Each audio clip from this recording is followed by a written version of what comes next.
If you're watching this, I already know what you're after. That summer glow up that goes way beyond just looking cute in pictures. You want to wake up feeling like the main character, walk into rooms with unshakable confidence, and radiate that energy that makes people think, what's different about her? Well, girl, you're exactly where you need to be. Here's the thing most glow up videos won't tell you.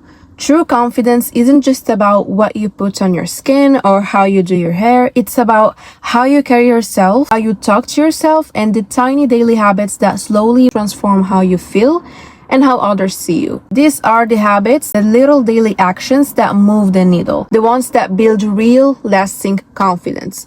We're going to go deeper than just skincare and outfit. Don't worry, we'll touch on those too. But this is about the real glow up.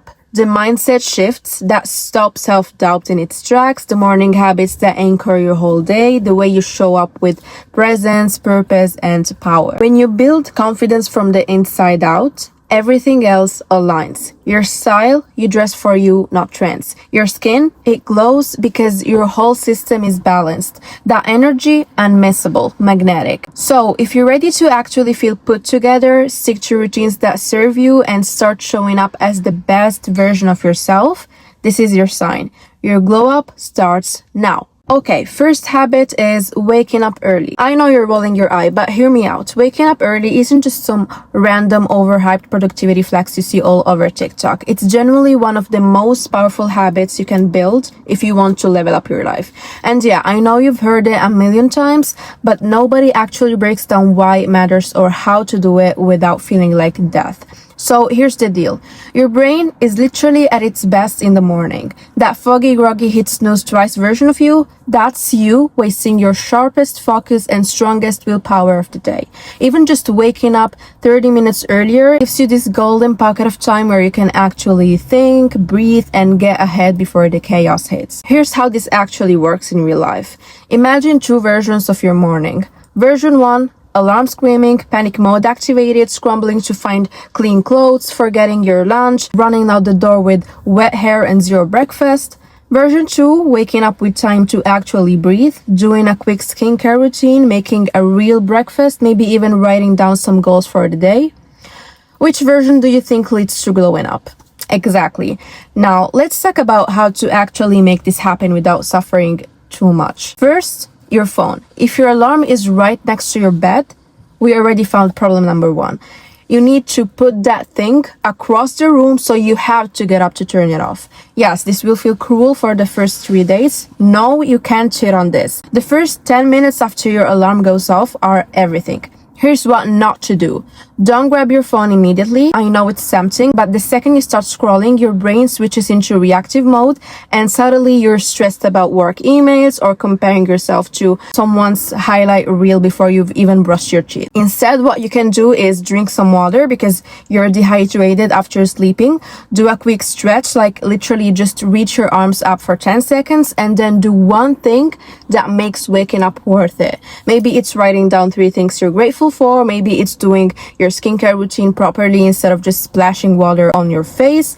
Maybe it's actually eating breakfast. The first week is going to suck. You're going to hate me around day 3, but by day 7, something crazy happens. Your body starts adjusting, and by day 21, you'll wake up before your alarm and feel like some sort of mystical morning person. The key is sticking with it long enough for your body to realize this isn't a punishment. It's you finally giving yourself the time and space to actually glow up instead of just surviving, because you have to take control of your time, your energy, and your life, and that starts the second you open your eyes in the morning. So tonight, set your alarm for 30 minutes earlier, put your phone across the room, and trust me, your future self will thank you. Okay, one thing I forgot to say, and this is so important, your morning doesn't actually start in the morning. It starts the night before. And not just with setting an alarm earlier, but with giving your body the quality sleep it actually needs to function.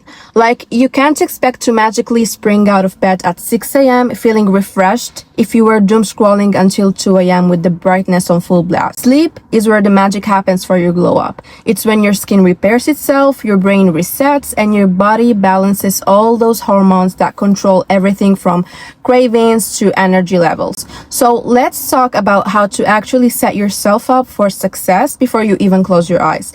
You don't have just to go to bed earlier. You actually have to give your body what it needs to wake up feeling like a human instead of a zombie. First, your phone. I know, but listen, that's just one more video trap. That's literally sabotaging your entire next day before it even begins. The blue light from your screen messes with your melatonin, which is the hormone that makes you sleepy, tricking your brain into thinking it's still daytime. So if you're serious about this, you gotta start winding down at least an hour before bed. Put your phone on night mode, turn down the brightness, or crazy idea, just put it in another room. Next, your environment. Your bedroom should feel like a sleep sanctuary, not a war zone. If your room looks like a tornado hit it, your brain's gonna feel the same way when you wake up. Take 5 minutes to tidy up, dim the lights, maybe light a candle or spray some lavender mist, anything to signal to your body that it's time to shut down. And for the love of God, if your room is hot as hell or bright as a stadium, fix that. Blackout curtains and a fan can literally change your life. Now, the mental game. If you go to bed stressed about everything you have to do tomorrow, guess what? You're gonna wake up stressed too. So take 2 minutes to brain dump everything onto a piece of paper or your notes app. Write down your to-do list, your random thoughts, whatever's clogging your brain. Get it out of your head so you're not lying there obsessing over it. And while you're there, set one intention for the next morning. Like, I'm waking up to drink water and stretch for 5 minutes. That way, you're not just waking up to suffer, you're waking up with purpose. And finally, the golden rule. Consistency. Your body loves routine. If you're going to bed at wildly different times every night, your internal clock has no idea what's happening, and neither will you when your alarm goes off. Try to get in bed within the same 30-minute window every night. Yes, even on weekends. I'm not saying you have to be boring, but if you want to actually feel like a human in the morning, you gotta give your body some structure. So if you're serious about this, start treating your nighttime routine like it's just as important as your morning one. Because it is. Alright, we've talked about how sleep is the secret sauce for looking and feeling your best. Now let's get real about food. But don't worry, this isn't another lecture about how you should eat healthy and blah blah. We all know we should eat healthy. Okay, let me tell you something I wish someone had told me years ago when I was desperately trying to glow up by following every extreme diet trend out there. How many of us have been there? You're scrolling through TikTok or Instagram, watching those super fit influencers eat their perfect little salads, and suddenly you're like, that's it. Starting tomorrow, I'm doing a water fast for a month and cutting out all sugar, carbs, and anything that tastes good. Remember those viral water diets? Yeah, I tried that. And the whole cut out all sugar to lose face fat? Did that too. Let me just say, I felt like actual death, like lying on the floor wishing for a cookie level of misery. And guess what? Not only did I not magically wake up with cheekbones like Bella Hadid, but I also made myself completely miserable in the process. Here's what I've learned after years of falling into this trap over and over. Those extreme all or nothing approaches don't work, like at all. They're not sustainable, they make you feel like crap, and worst of all, they make you think there's something wrong with you when you inevitably can't stick to them. But the problem isn't you, the problem is the approach. I used to think that getting healthier meant completely transforming overnight, that I had to wake up one day and suddenly become this perfect person who only eats quinoa and drinks kale smoothies. And every single time I tried to do that, I'd crash and burn spectacularly. It wasn't until I stopped trying to be perfect and started focusing on being just a little bit better that things actually started to change. Like, instead of cutting out sugar completely, which as we've established left me lying on the floor in despair, I started by just reducing it slowly. Less sugar in my coffee each week, fruit instead of candy when I needed something sweet. And you know what happened? Over time, I stopped craving sugar as much because my taste buds actually changed. Or take the whole water diet disaster. Instead of trying to survive on lemon water, I started by just drinking 1 extra glass of water each day, then 2, then making sure I had water before coffee in the morning. Small, manageable changes that didn't leave me feeling deprived or miserable. Real lasting change happens in the small, almost invisible choices we make every day. It's about being consistent. Some days you'll eat the salad, some days you'll eat the fries. Both are okay. What matters is that most of the time, you're making choices that make you feel good. And can we talk about the whole losing face fat thing for a second? Because I fell for that hard. Turns out, you can't spot reduced fat no matter how many sugar-free diets you try. What actually works, taking care of your whole body, drinking enough water, eating foods that nourish you, getting enough sleep, not some crazy restrictive diet that leaves you feeling like a zombie. So if you're feeling overwhelmed by all the extreme diet advice out there, take a deep breath. You don't have to do any of that. Start small, be patient with yourself, and celebrate the small wins. And most importantly, remember that you're not a failure if you don't stick to some impossible standard. Trust me, I've been through all the extremes, and the only thing that's ever actually worked is being kind to myself and making changes I can actually live with. The same goes for working out too. You don't need to go from zero to gym rat overnight. Summer's coming and I know lots of people feel pressure to start crazy workout plans, but trust me when I say that small steps work better than big leaps. Just like with food, trying to do too much too fast only leads to giving up. That 30-day shred challenge might look good on Instagram, but if you hate every minute of it, you won't stick with it. And what's the point of suffering through workouts you dread? Here's what actually works. Find movement you don't hate. Could be dancing in your room, taking walks while listening to music, or playing a sport with friends. Start with just 10 minutes a day if that's all you can manage. What matters is doing it regularly, not how intense it is. And please don't compare yourself to fitness influencers or people who've been training for years. Everyone starts somewhere. That person doing advanced yoga poses, they probably couldn't touch their toes when they began either. The best workout plan is the one you'll actually do, not the one that looks most impressive. So be kind to yourself, start small, and remember any movement is better than none. Now let's talk skincare, but I'm not about to tell you you need a 10-step routine with fancy products. Honestly, most of us don't need all that. What really matters is nailing the basics and actually sticking with them. Here's the thing, your skin doesn't care about expensive serums if you're not consistent with the essentials. You could have the most luxurious cream in the world, but if you only use it once in a while, it won't do much. The only 3 things that actually matter: cleansing, moisturizing, and SPF. Every single day. That's it. No complicated steps, no miracle products, just these 3 done consistently will do more for your skin than jumping from trend to trend. And how to actually stick with it?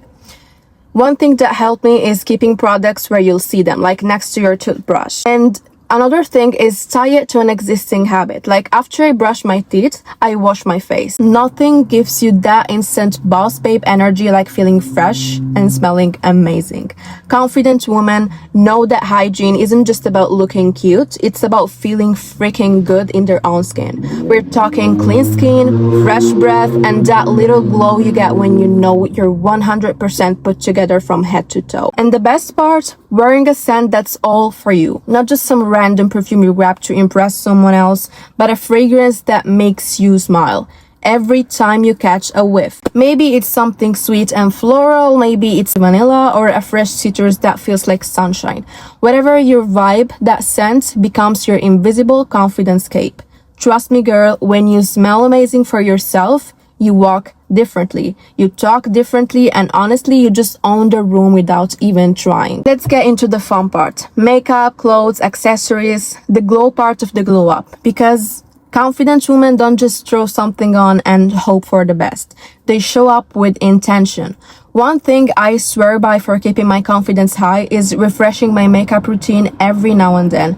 Like, when you've been doing the same wing, the same base, the same everything for months, it gets boring. You stop feeling excited about it. It's like brushing your teeth. Necessary, but not exactly empowering. So what I do is switch things up every once in a while. Try a new foundation finish, play with a different blush placement, maybe add a colored eyeliner. For me personally, I have oily skin, so I've got my non-negotiables. Like, I need a setting spray that actually holds my face together and a mattifying primer that doesn't betray me by 10 a.m. These things aren't extra. They are part of my toolkit to feel put together, and I know what works for me because I experimented. Confident women have their non-negotiables. Maybe it's your ride or die lip combo, your signature scent, or that one brow product that makes you feel like you. You should know what makes you feel good and own it. Same goes for hair. For those of you who style your hair, don't be afraid to switch it up. A sleek pony, beachy waves, a messy bun. You don't have to go full transformation, but trying new styles lets you see yourself in new ways. And that's a confidence builder. And then we have the game changer, your outfit. If you want to feel confident, you need to dress for you. Not for trends, not for Instagram, for your body, your vibe, and your energy. The key, figure out what actually suits your shape and your lifestyle. There are so many videos out there that break down how to dress for your body type, how to build a wardrobe that works for you, how to mix comfort and style. Use them. Play around, take notes, try things on, and take pics to see what makes you feel like that girl. And let's not forget the little things that pull it all together. Accessories, necklaces, rings, sunglasses, cute bags. These are like the exclamation point at the end of your look. You could wear jeans and a white tee, but if you throw on a gold chain and a good bag, suddenly you look intentional. Like, yes, I woke up and I choose main character energy. When you care about how you show up, the world starts responding to you differently. You're not hiding, you're owning your space. Confident women aren't afraid to be seen. So treat getting ready like a ritual. Refresh your look when it starts feeling dull. Don't wait for a special occasion to look and feel amazing, because you are the occasion. Alright, now that we've talked about the habits that help you feel confident on the outside, like sleep, working out, skincare, makeup, all the fun stuff, it's time to go deeper. Confidence isn't just about how you look or what you achieve. It's about feeling anchored, centered, like no matter what happens around you, you've got this quiet strength inside. That's where spiritual grounding comes in. For me personally, that's my faith. I'm Muslim and I pray 5 times a day, and honestly, that routine isn't just a religious obligation, it's a spiritual reset. It gives me moments through the day to pause, reconnect, and breathe. It's like no matter how crazy the outside world gets, I have this private space to check in with myself and with God. And that makes me feel so confident, calm, and on track. But you don't have to have the exact same routine to feel spiritually grounded. What matters is having something that recenters you, whether that's prayer, meditation, reading something uplifting in the morning, or even just 5 minutes of silence with your thoughts. Because when you have that inner anchor, you don't need constant validation from the outside. You don't crumble when someone doubts you. You don't get lost trying to be like everyone else. You have this inner voice that says, I know who I am. And that's real confidence. So if you've been feeling all over the place lately, ask yourself, what grounds me? What helps me reconnect to who I am without the noise, without the pressure? Maybe it's time to add a spiritual habit into your day that's just for you. Another thing confident women do is paying attention to what's going on inside. They don't ignore their feelings or brush things off with I'm fine just to keep moving. They actually take a second to check in and ask, what am I feeling right now? Where is this coming from? Is this really mine, or am I carrying someone else's energy? And one of the easiest ways to build that habit is through journaling. It could be a brain dump in the morning, a gratitude list before bed, or even answering one question like, what did I need today that I didn't give myself? Because once you start writing things down, patterns show up. You realize what drains you, what energizes you, what thoughts keep coming back. That's when things start clicking. And that's when your confidence stops depending on how your day goes, because you know how to navigate yourself no matter what. And when you're self-aware, you stop getting pulled in every direction. You stop doing things just because you should and start doing what actually feels right for you. So if you've been feeling disconnected or just kind of going through the motions lately, start journaling literally 5 minutes a day. Start small, be consistent, and give yourself space to listen instead of just reacting. Let's talk about something no one really mentions when it comes to confidence, but it is so important. You need something that's just yours. Something that isn't about money, followers, being productive, or impressing anyone. Just a pure soul-feeding hobby that makes you feel present, creative, or at peace. Confident people always have at least one thing that brings them joy for no reason other than it lights them up. It could be painting, reading, knitting, baking, journaling, playing an instrument, editing videos, doing your makeup like it's art, even learning something random just for fun. Whatever it is, it's not about being good at it. It's about having something that reminds you, I exist beyond the roles I play for other people. And when you give yourself that space to just be, to explore, to create, your self-worth starts growing quietly in the background. You start feeling more more interesting, more fulfilled. You enjoy your own company. Also, hobbies are an amazing way to get out of your head when anxiety or comparison creeps in. Instead of scrolling, go paint, go read, go take pictures of cute cafes and call it your soft girl hobby. Seriously, it works. So yeah, that leads us to the end of this video. I hope you enjoyed it. And yeah, see you in the next one. Bye!